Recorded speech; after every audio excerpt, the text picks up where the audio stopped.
bagaimana kabar kalian pada hari ini? Apakah semua sehat? Semoga kalian semua dalam keadaan sehat ya.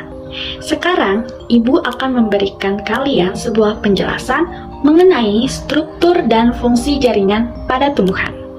Sebelum kita lanjut, Ibu ingin bertanya nih kepada kalian. Kalian pernah tidak mengamati tumbuhan yang semakin tinggi dan semakin membesar? Apa yang menyebabkan tumbuhan itu bisa bertumbuh? Dan pada bagian mana sih tumbuhan tersebut bisa bertumbuh? Nah, sebelum kita lanjut, kita harus mengetahui terlebih dahulu. Tanaman terdiri dari 3 organ utama, yaitu ada akar, batang, dan daun. Organ-organ ini terdiri dari berbagai jaringan yang melakukan fungsi-fungsinya. Jaringan adalah sekumpulan sel yang memiliki struktur yang sama, membentuk suatu kesatuan untuk memberikan fungsi tertentu. Jaringan tumbuhan dikelompokkan menjadi jaringan meristem atau embrional dan jaringan permanen atau dewasa. Mari kita lanjut ke jaringan meristem terlebih dahulu. Jaringan meristem atau jaringan embrional yaitu jaringan yang sel-selnya aktif membelah diri secara mitosis. Hal ini yang menyebabkan sel-sel tumbuhan semakin bertambah dan menyebabkan tumbuhan tersebut mengalami pertambahan tinggi dan volume. Di mana jaringan meristem ini berada di ujung batang dan di ujung akar. Oke. Dan berdasarkan letaknya, jaringan meristem ini diklasifikasikan menjadi meristem apikal, meristem lateral, dan meristem interkalar. Meristem apikal yaitu jaringan yang membantu meningkatkan panjang akar dan batang. Meristem lateral yaitu membantu meningkatkan diameter tumbuhan. Lalu, bagaimana dengan daun dan cabang itu tumbuh? Jadi, daun dan cabang itu tumbuh karena adanya meristem interkalar. Berdasarkan asal terbentuknya, jaringan meristem itu dikelompokkan menjadi 2, yaitu meristem primer dan meristem sekunder.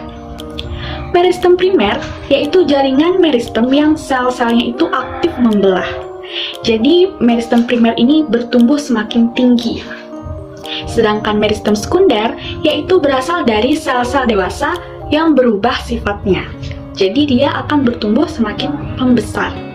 Jadi itu perbedaan dari meristem primer dan sekunder. Lalu, bagaimana tumbuhan mendapatkan nutrisi yang diperlukan? Nah, jaringan ini atau jaringan permanen atau jaringan dewasa yang membantu tumbuhan tersebut mendapatkan nutrisi. Nah, itu tadi merupakan jaringan meristem atau jaringan embrional. Sekarang kita lanjut ke jaringan permanen atau jaringan dewasa. Nah, kalian tahu tidak bagaimana sih tumbuhan itu mendapatkan nutrisi yang diperlukan? Nah, di sini berperanlah jaringan permanen atau jaringan dewasa yang membantunya.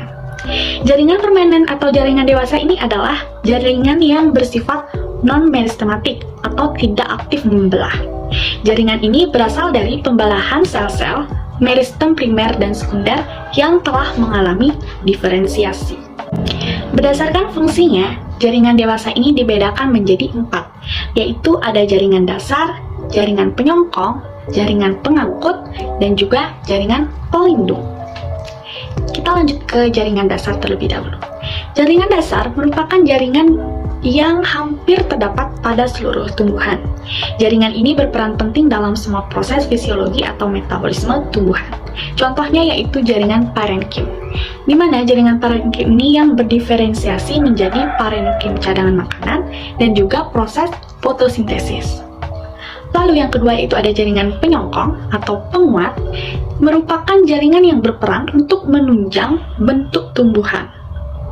Jadi jaringan penyongkong ini dapat dibedakan menjadi 2 macam, yaitu ada kolenkim dan juga ada sklerenkim. Jaringan kolenkim berfungsi untuk menyongkong bagian tumbuhan yang masih muda.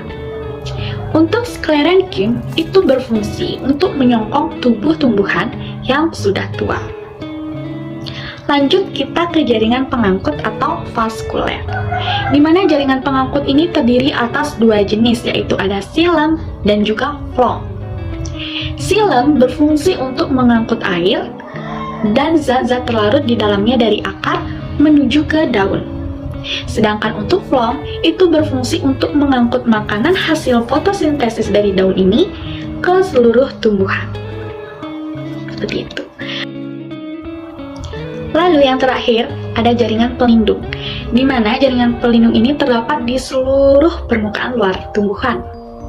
Tumbuhan itu membentuk jaringan pelindung untuk melindungi bagian di dalam tumbuhan tersebut. Contohnya yaitu ada jaringan epidermis. Untuk lebih mudah kalian memahaminya, Ibu akan memberikan suatu tugas, yaitu kalian menggambar struktur jaringan tumbuhan pada akar, batang, dan daun. Nah, kalian bisa buat sekreatif mungkin, itu dibuat pada buku catatan kalian, dan itu nanti dilengkapi dengan keterangan-keterangannya.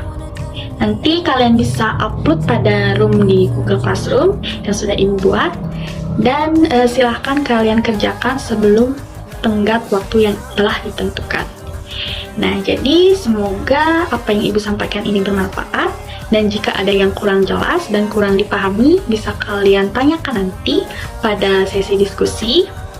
Dan selamat belajar, terima kasih, dan sampai berjumpa besok. Dadah!